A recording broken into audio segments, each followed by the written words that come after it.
Nicolas Bouzou, l'économie. Ouais. Les États-Unis rouvrent leurs frontières aujourd'hui après près de 20 mois de fermeture. Levée donc du travel ban, ça va avoir un impact sur le trafic aérien. Il va y avoir des embouteillages dans les cieux. Ah oui, complètement. Alors déjà, les États-Unis, ça reste quand même la plus grande économie du monde. On a tendance à l'oublier avec la montée de la Chine, mais ça représente 25%, quasiment 25% du PIB mondial. C'est absolument colossal. Et puis, il y a beaucoup de frustrations qui se sont accumulées ces 18 derniers mois. C'était très difficile en pratique d'aller aux États-Unis, à la fois pour des raisons personnelles et plus encore pour des raisons d'affaires. Donc ça va remonter. Ça a déjà commencé à remonter un tout petit peu. Quand on regarde les chiffres d'Air France aujourd'hui sur les États-Unis, ils font voler à peu près 65% de leur capacité d'avant Covid et ils prévoient d'être à 90% en mars.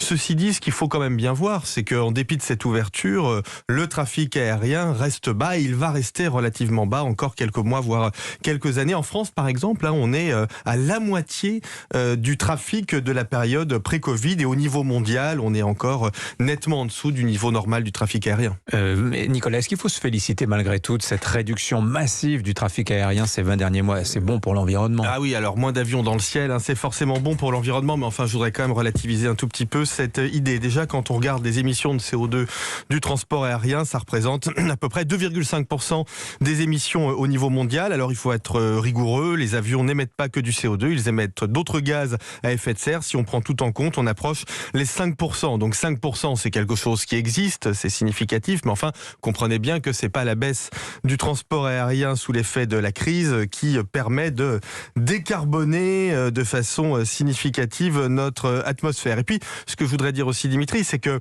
quand on regarde les choses tout à fait honnêtement, peu de secteurs sont à ce point engagés dans la voie de la décarbonation. Déjà, les avions font beaucoup d'efficacité énergétique, à peu près 2% par an. Les compagnies aériennes ont mis un standard international d'émissions en commun. Elles se sont engagées à diviser par 2 les émissions d'ici 2050. Elles investissent énormément dans la compensation. Elles commencent à investir énormément dans la capture de CO2. Donc on peut être raisonnablement optimiste.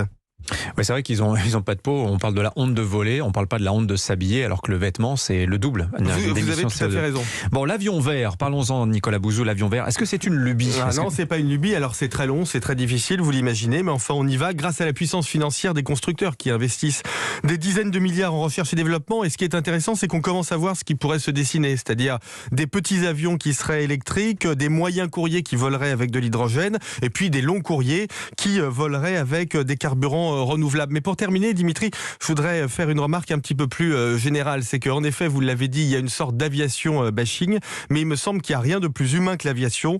C'est quand même l'avion qui permet d'aller à la rencontre des autres, de voir la Terre autrement, et un monde sans avion serait sans doute un monde plus barbare.